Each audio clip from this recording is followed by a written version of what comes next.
Thank you for joining the Build Overview for eSchool Data version 11.3. Today we're going to go over some of the newly enhanced items included in this release. The first is an update to crisis codes. If we navigate to Registration Students and select any student, you'll notice that on the student profile, you'll no longer see the crisis code details.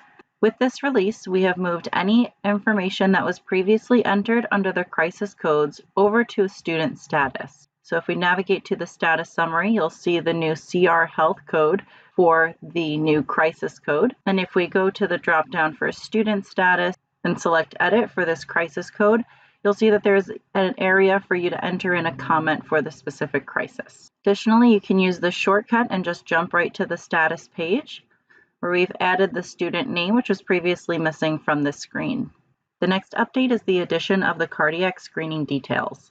If we navigate to the Health tab within the student profile, you'll notice a new cardiac risk screening area available right on the front screen. Additionally, if we go into the Health screenings and go down to the cardiac risk screening, family cardiac history reviewed can be selected, a screening date can be entered, as well as who had reviewed the screening. The next update are some additional permissions for the administrative journal.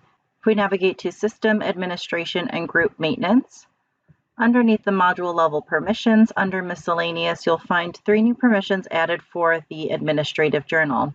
These permissions are going to restrict access to this administrative journal tab so that users with these additional permissions of edit, view, or delete author only will only be able to see the entries that they themselves had created.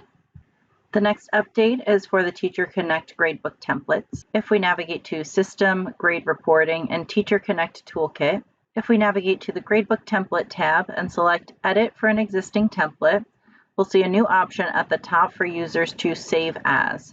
This will allow you to create a copy of any existing templates so that you can use that as a base for creating any additional templates that might have a similar layout.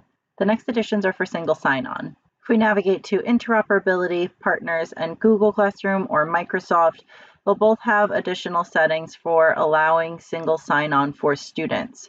You do see right now it says Enable Single Sign-On for Parents. That will be coming in a future release. That will not be included in the 11.3 release, but with the 11.3 release, you will have the ability to enable single sign-on for students to allow them to access the portal using either Microsoft or Google. The final updates are within the OneRoster API. When using OneRoster API endpoints, we've made additions to the users endpoint as well as the get users by ID endpoint. Within the users endpoint, you're going to find details for the roles of both parent and guardian. Any records that are associated with students are going to have the student details included in the agents related to that particular user. Based on the OneRoster standard, a role of parent should be associated with either the relationship of mother or father.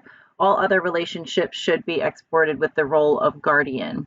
So we have used that same definition for updating what is going to be sent out as the role of parent versus the role of guardian.